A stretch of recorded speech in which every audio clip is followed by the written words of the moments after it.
So I have not worked with Tuff in a few weeks, mainly because of the heat and the bugs, but we're getting back at it today. So I'm just doing my little pre-rod check, making sure he can stretch and move about, that he doesn't have any areas of tightness, that he can move his hindquarters over. And we have pretty much determined that he does have kissing spine, and so we're going to treat it with some physical therapy, some massage, chiropractic work, things like that. Surgery is not on the table anytime soon, so we're just going to do the best we can with what we've got. He still does get pretty uncomfortable with riding, but I'm thinking that it is now more of a anticipation of pain or a problem than actual pain or a problem. So I'm really happy with that because we can work through the anticipation. And so I have my helmet on. I love this helmet. This is an Apple Road Hat helmet cover. She is on Etsy, and she can make you custom helmet covers, and I really like them. I have 2 different ones, and they're easy to take on and off to any helmet, so it's not like a hell hat where it's just connected to one helmet and that's it. I can take this off and put it on any helmet, or if I don't want a cover I can leave that off too, but that's what I have on. So getting him set up, I like for him to be just right in front of the chair, and he had just stepped off just a little bit too far. He's really good. Like he gets really close for me to get on, but which is great when I have just the bareback pad, but when I have the saddle on I need him to be just a little farther than normal. So he actually gets just a bit too close when I'm mounting with the saddle, which is fine. Like I said, when I'm getting on him bareback, the closer the better for me. But so I'm just waiting for him. He kind of spaces out every once in a while. Like, yeah, I don't know, you might want to go back and look at that again. He just kind of spaced out there for a second, so I just caught his attention back, gave him a treat just to kind of bring him back into the now. I don't know why he does that, but that's a common thing with him, is he'll kind of space out, and then sometimes when he comes back around, he's like, he'll kind of spook, which is kind of weird. But so you have to be really careful with that with him. You have to really watch to make sure that he doesn't do that and kind of loses his motivation to watch you. But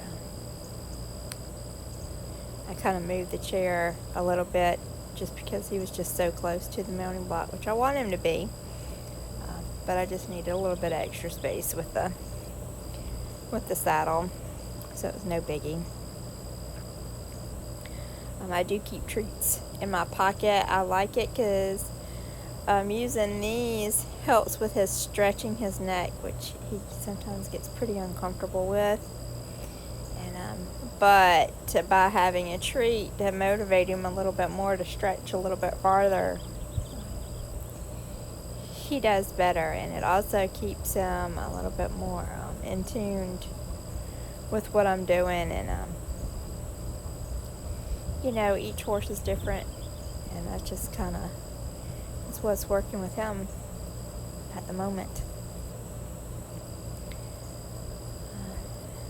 So backing up pretty good. Like I said, it's probably been a little over a month since I've been on him. I've only taken him to one clinic training a few weeks ago, and I didn't even ride him then. We just worked on groundwork things. So we really haven't not done much this summer, but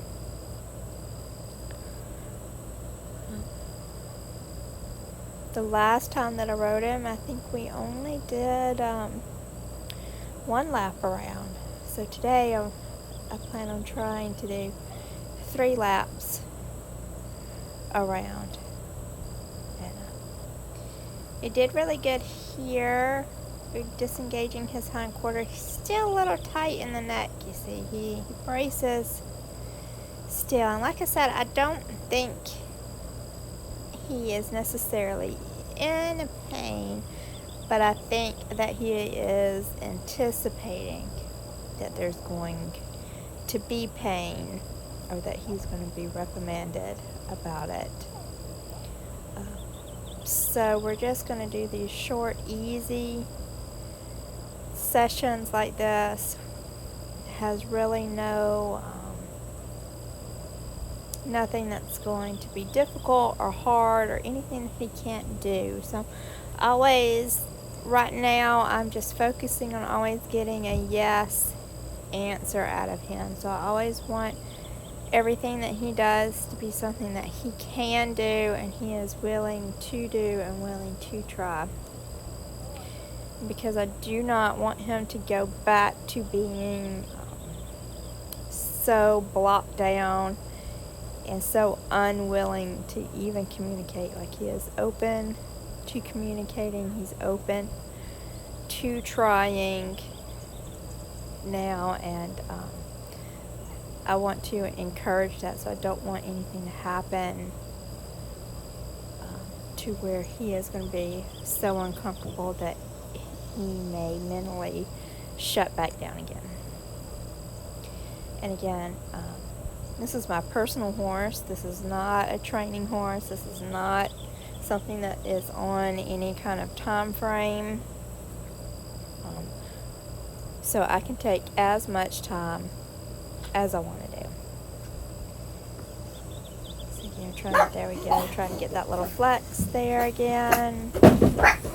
Sorry, that was my dogs. They just love to do that when I turn the camera on.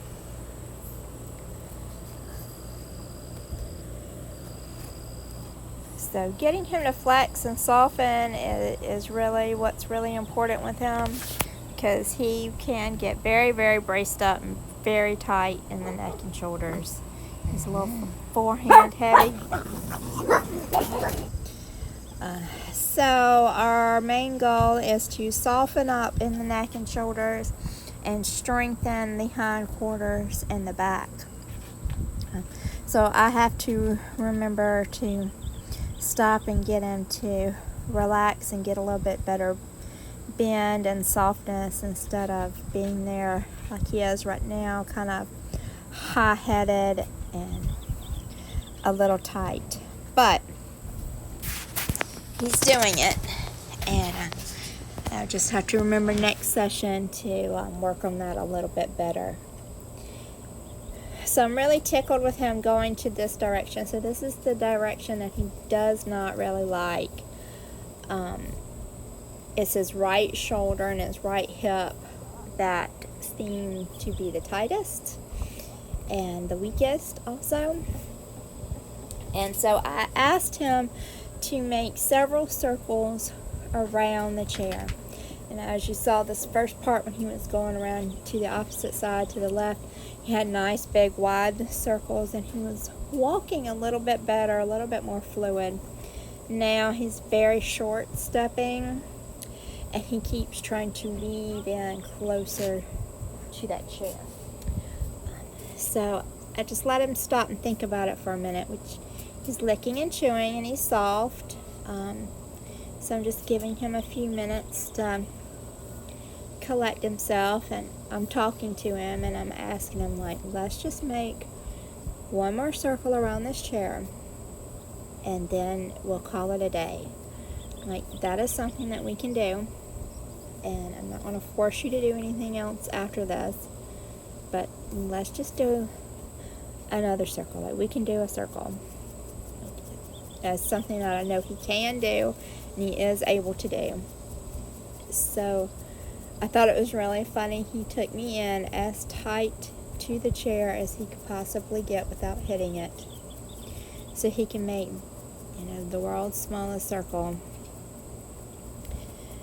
And he made that as little as possible, and I got kind of tickled. I'm kind of laughing here because I was like, okay, but you did do a circle.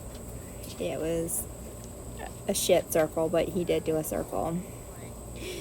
So I just asked him to take a few steps back, and then I gave him a treat to get him to soften back up and tell him that he was good. And then, of course, I always play with him when I go to get on and off of him, just so he starts getting used to shenanigans. And yeah, and so he did really great. And so now I'm just going to untack him. I just untack him right where he is, and to let him know that he did a great job. Any day without a spook or a buck or a shy to the side or a lockdown emotional tenseness that he has shown in the past. I mean, we don't have any of that, so I'm very happy with how he did. I mean, sure, it could have been better, but it also could have been a lot worse. And so I just untack him, and we'll call it a day.